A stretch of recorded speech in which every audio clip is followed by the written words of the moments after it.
dude, I need a haircut. I need to talk to my barber, and I need to get this tame because my hair, see, it's supposed to be like this, right? But always this side goes down. But anyway, welcome back to part 4 of the series of the event or the truth. Thank you so much, guys, for supporting me. And if you notice, in the description, I list the important parts of the part I'm talking about right now. For example, part 3, I listed the important parts of part 3, part 2, and all that stuff. So if you haven't watched part 1, part 2, and part 3, I will link it below. So all you have to do is just click the link in the description, and it will take you to it. And so if you miss anything, if you miss any information I was talking about in part 2 or 3 or 1, you will understand it. But anyway, let's recap of what happened. And I think I last left off of me saying it was going to be right around winter time when we were going to go to winter break. So we were doing our thing in band. We were just doing music for our winter break. I mean, our winter festival. It's not festival. It's just I forgot the term it's called. I guess concert, winter concert. And so we were just preparing for that. There was no more football. We didn't make playoffs. Actually, we did, but we got kicked out first round. Like as always, like I told y'all before, I was on strike of the football team. So getting into winter break, me and Kat was just doing our thing, right?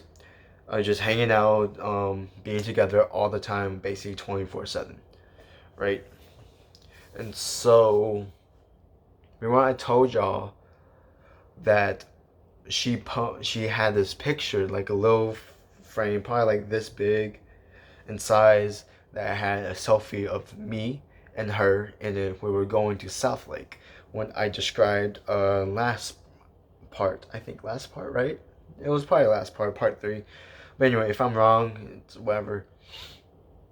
So I told y'all it's gonna be important. Now I'm telling you why. So she gave me a present as and not a present, but a Christmas present, right? I forgot what I gave her. I don't know. I forgot what I gave her. So she gave me a bunch of like cards, like envelopes, right?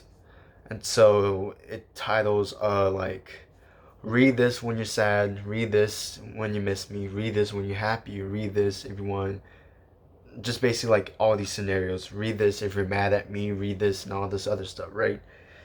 It's just basically saying, like, for example, if I was sad, I don't have the letters with me. It's in the box because I'm still in my room's not finished yet.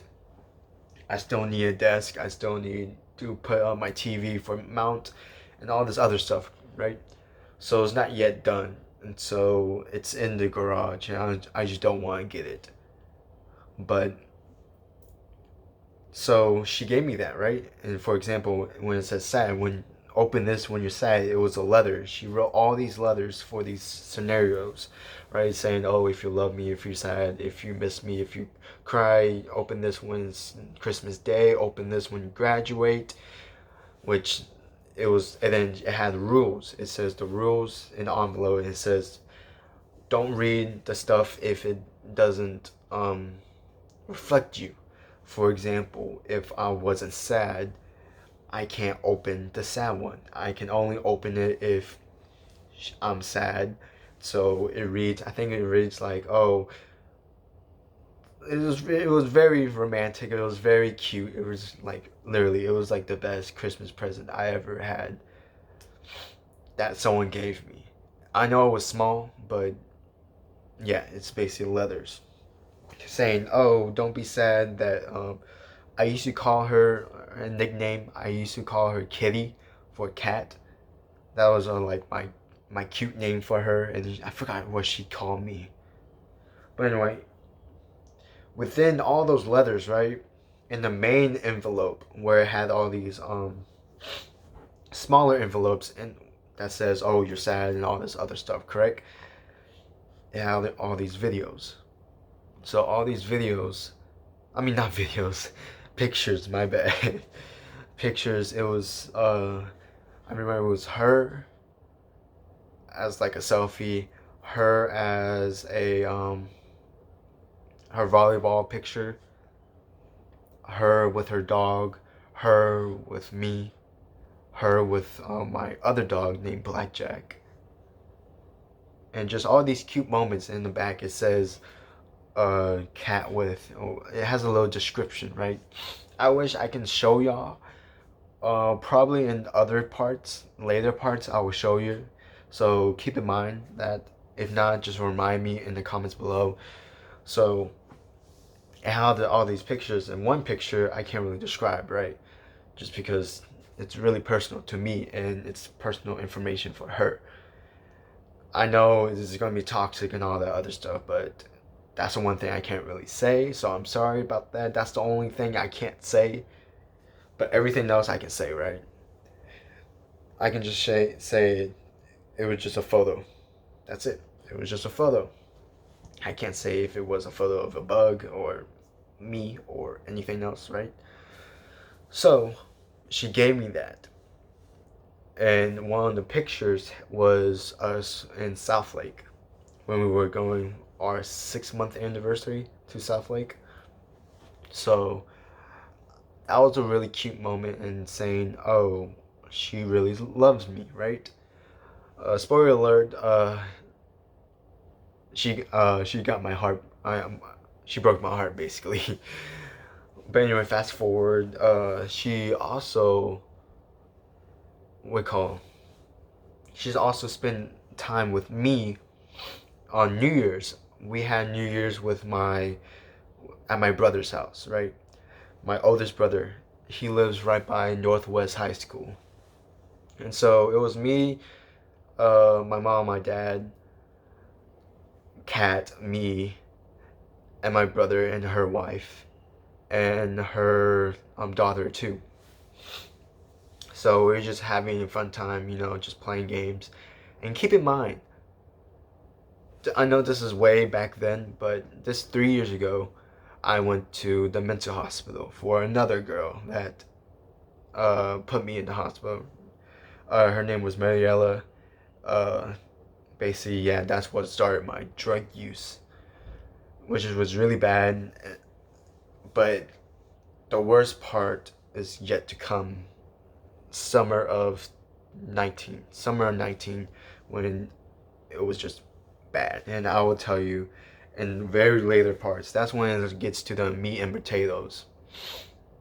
So keep in mind, it was my first New Year's with my family since a year, because I spent the night at the mental hospital of New Year's.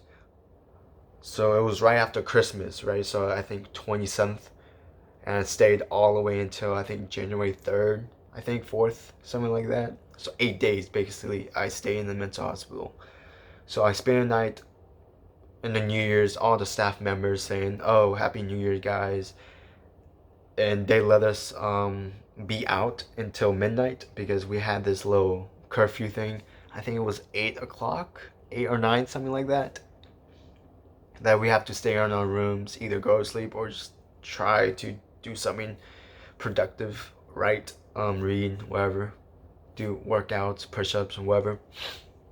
So keep in mind, that was my first year, and we were talking about it. And Kat knew about it, but it wasn't really details of it, correct? So, goddamn. See, this is what I mean. It always does this when it's very long, right? But anyway, get to the point. That was my first time actually having a New Year kiss, a New Year's resolution kiss. That was the first girl I ever had. Keep in mind, I was still 17. So throughout my 17 years, I haven't had a kiss from a non-family member. Of course, I kissed my mom and all the other family members, right? Just because my culture and how my family works is just we're really close.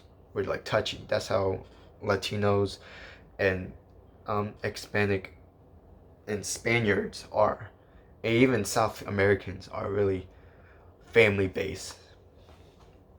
And so when she even when it was New Year's, she leaned in and kissed me, which was a really bold move of her, because usually I always kiss her first, like go in and kiss her first. Usually she gives me like, oh, give me kisses and all that stuff. So she starts, getting close to my face and just waiting to kiss me like that, and all cute stuff, what girlfriends do. So that was New Year's, and so keep in mind we still had like a week until we had to go to school. And so when we got back, me and Kat, it was normal, no drama and all that stuff. Remember when I told y'all I had another allegation where this is where it came from? So, how it happened was junior year, spring, we always do these trips for band. It's either it's every other year. Like for example, let's say this upcoming marching season, they will go out of state. It's every other year you can go out of state, right? And then the next year you have to stay in state. So there's when it stays in state, my band directors usually have either like a spring festival, just regular music, no marching band, no nothing like that. So we went to South Padre my junior year. This was way before I met Cass. So this was April, or actually early May. Early May. Like the first weekend of May. It was just a weekend trip. I think we left on Thursday. We stayed the night and Thursday, and then Friday, Saturday, and Sunday we came back to school. And so that's what we did. And at the time, I was trying to go for this other girl named Tori. She goes by Victoria Morales. And so we had our little thing. I don't want to say it was my girlfriend and all that stuff. We were just a thing. And yes, I'll admit I was just doing it just because I was lonely and I just wanted a girl, right? So I know you can bash on me on this, but basically she was an easy target. So I basically went for it, what I mean? We all had those mistakes. And I deeply regret having a thing with her. So we were a thing, we kiss and all that stuff, we hug, we cuddle. Of course, it was still a school activity, so there's no like having the guys into girls' house. I mean, we call it into their hotel room, because we stayed in the hotel. I think it's very similar to like, I think it's called Slutterbomb, if I'm not mistaken. It's like a water park, and then you have a hotel built into it, and so you stay a night over there, and then you just do it. It's basically right by the coast of South Padre. Really nice stuff, really beautiful coast. It was a really good time. And so a lot of my main friends didn't go, so I had to went with actually one of my main friends, actually two of my main friends went, Andy and Carter. So we stayed into the same room. They shared a bed, and I took the bed just because I was like, fuck it, nah, I'm not sharing a bed. I can't do it. And usually Carter sleeps between, I was like, that's fine, whatever. But anyway, the altercation was that I sexually harassed Victoria. But get this, Victoria didn't know about this allegation. She didn't turn me in. Her parents didn't do anything. Nothing like that, right? It was someone that I guess hated me and still wanted me to get in trouble of the other allegations. And so basically I still don't know to this day who told on me. It has to be someone that went to South Padre. with us. And so keep in mind, we were still, a couple. So, we play in the beach, I carry her, I guess that's a sexual harassment, I guess. But we're both the same age. I'm a little older than her by a couple months, but still, you know what I mean? There's no worry about, oh, if I touch her, it'll be illegal. Nah, we were the same age. So that that had a bowling ball effect into it. So I went to the principal's office again.